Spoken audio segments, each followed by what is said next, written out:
Hey everybody, Matt Barton here with this week's Broker Minute or Two. You know, we spend a lot of time on these quaint little visits each week talking about market trends and stats and some contractual things and communication skills. And I hope these really are little snippets that help you in your day-to-day business. Today, I want to cover something that comes up, thankfully, not too frequently, but you should be aware of them because I hear agents kind of like pontificate about this, incorrectly make assumptions about these terms, right? And they're legal terms or legal concepts in regards to contract writing and misperceptions and not realizing the intersection of some of these concepts. So I'm going to tell you the four that I want to cover today.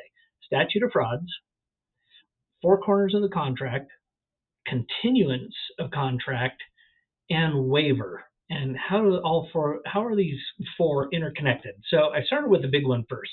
Statute of Frauds is very clear, right, that in certain transactions, real estate being one of them, that the transactions, the agreements, in order to be enforceable, need to be in writing, right? I mean, this also applies to transactions that take more than a year to complete or anything of that nature. But for our purposes, real estate transactions must be in writing. We all know this from our pre-licensing courses, right?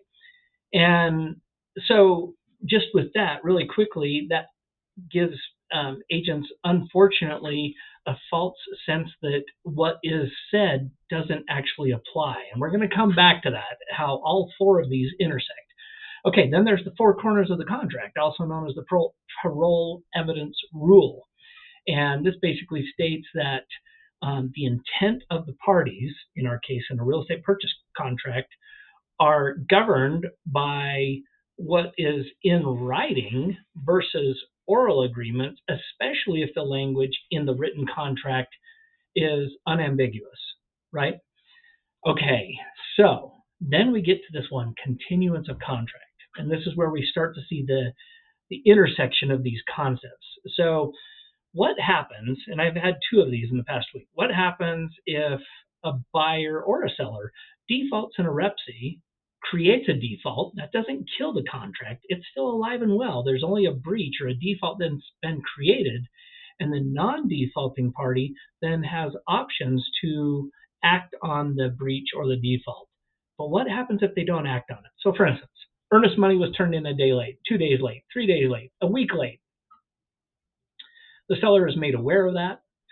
They don't do anything about it. And they allow the buyer and themselves to proceed in the contract until, let's say, 3 weeks later when a new offer comes in that's $10,000 more. And all of a sudden they want to say, oh, well, you defaulted on the contract 3 weeks ago. And so therefore we're going to cancel because you breached the contract. Now listen, everything I'm telling you today is not absolute, and I'm not an attorney, but just my experience with these in disputes and litigations is kind of why I'm bringing these things up.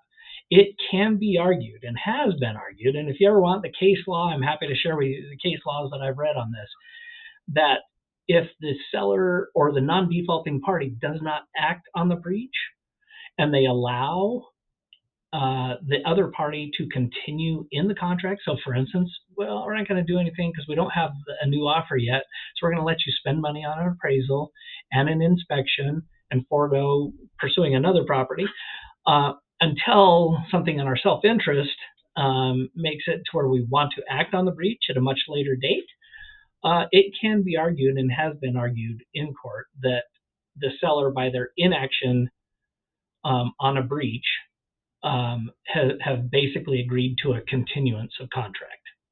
Okay, so there's that, and then there is the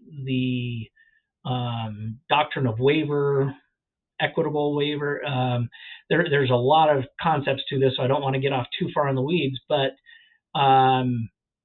it's a close cousin to the continuance of contract. If you don't act on your right or a provision in the contract, whether it's express or implied by your conduct, then it can be argued that there was a voluntary abandonment or a waiver of that right. Okay, so the reason why I bring this up with you is we like to think as human beings in terms of absolute, right, wrong, black, white. Unfortunately, when it comes to contract law, there are some blacker and whiter things, but there's always a component of gray, depending on the additional information that gets rolled into the equation. And so this is kind of an advisory broker minute or two. Don't set yourself up for being surprised. Don't go out on a limb with your clients and be like, oh, it was in the writing and it is absolute, and therefore you as the buyer or you as the seller have absolute rights. Please talk to a broker first. I'm happy to have those conversations. It's much easier to get a dose of sanity, reality, perspective, a true lay of the land before going out on a limb and then creating a much bigger problem that could have been avoided. I still love what we do. The words in a contract are still very important. And in the sequence of those things, I put them in order of probably their importance. Statute of Frauds is the most important. Four corners of the contract is probably the next most important, but you can't ignore the legal doctrines of continuance of contract and waiver.